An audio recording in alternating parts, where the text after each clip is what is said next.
विकासनगर के एक निजी होटल में प्रहरी का वतन और प्रेम नाम की पुस्तक का विमोचन नारायण सिंह चौहान, जो कि जम्मू कश्मीर में सीआरपीएफ में तैनात है, के द्वारा किया गया। और इस पुस्तक में उनके द्वारा बताया गया कि उन्होंने सैनिकों के ऊपर कहानी लिखी है। वहीं इस मौके पर पूर्व आईजी उत्तराखंड अंतराम चौहान, साहित्यकार हेमचंद सकलानी और कई लोग इस पुस्तक के विमोचन में शामिल हुए।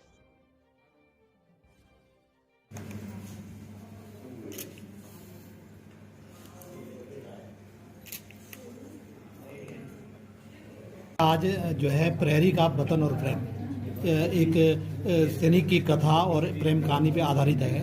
तो सर इसके बारे में थोड़ा बताएं, जो विमोचन हो रहा है पुस्तक का क्या है? सर बेसिकली ये एक जो है प्रहरी का वतन और प्रेम, जैसा कि पुस्तक से ही आपको जो है संदर्भ इसका उसी से इसका अर्थ निकल रहा है।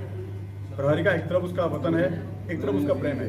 एक कहानी संग्रह और कविताओं का एक संग्रह मैंने लिखा था, कोशिश की है कि कविता और कहानी को एक शब्दों में पिरोने की और एक पुस्तक में लिखने की।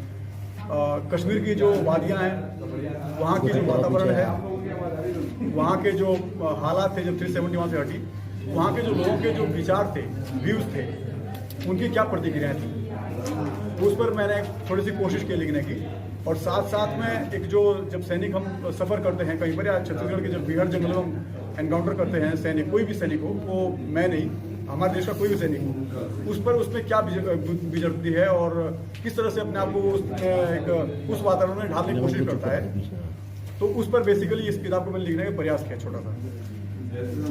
सर 370 जो है हटने के बाद जो है किस तरह के जो है वहाँ पे हालात रहे, और जैसे आपने पूर्व में बताया कि ऐसे लगा जैसे पुराने ज़माने में हम वापस आ गए, तो सर किस तरह की कठिनाई का सामना करना पड़ा एक सैनिक को?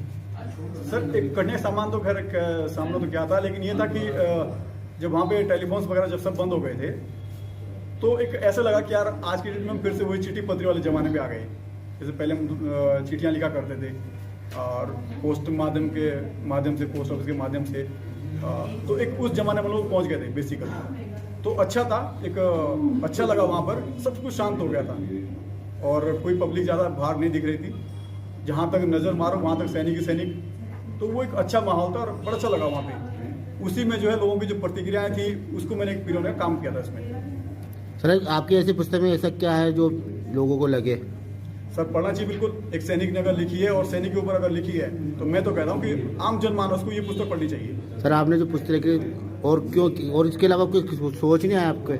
सर बहुत सोचे हैं। अभी ये तो मेरी पहली पुस्तक है, पीछे पीछे लाइन में कतार में और भी पुस्तक मेरी है, तो उस पर भी मैं लिखने का प्रयास कर रहा हूँ एक अलग तरीके से लिखने का। और ये तो पहली पुस्तक है, इसके बाद देखते हैं क्या होता है। सर सैनिक के नाते एक संदेश बिल्कुल सर, मैं एक आम जनमानस को मेरा यही संदेश होगा कि हो सके जहाँ तक सैनिक अगर कहीं भी मिले उसका सम्मान करना सीखें। जैसे कभी बीच में एक बार हमने देखा था किसी एयरपोर्ट पे जब सैनिक की टुकड़ी बाहर निकल रही थी तो वहाँ पे फूलों से उनका स्वागत किया गया। अभी मैंने लेटेस्ट देखा यूपी चुनाव में, वहाँ पे पुलिस वालों ने सैनिकों का सम्मान किया वहाँ पे। तो मैं कहता हूँ कि शायद ये करना चाहिए, क्योंकि एक सैनिक जब शहीद होता है तो वो खुद के लिए शहीद नहीं हो रहा है, वो आम जनता के लिए शहीद हो रहा है। रखने के बाद वहाँ की क्या स्थिति है, आप जरा अपने अनुभव? वो तो आप लोगों ने खुद ही देखा होगा टीवी के माध्यम से, उस पर मैं लोकल रहे हैं, टीवी तो अलग तरह से भी दिखा। अच्छा था, मैं बता रहा हूँ ना, बहुत अच्छा माहौल था और सब शांत था, अच्छा लगा उस माहौल में रहने में। देश और दुनिया से संबंधित जानकारी जानने के लिए हमारे चैनल को सब्सक्राइब कीजिए।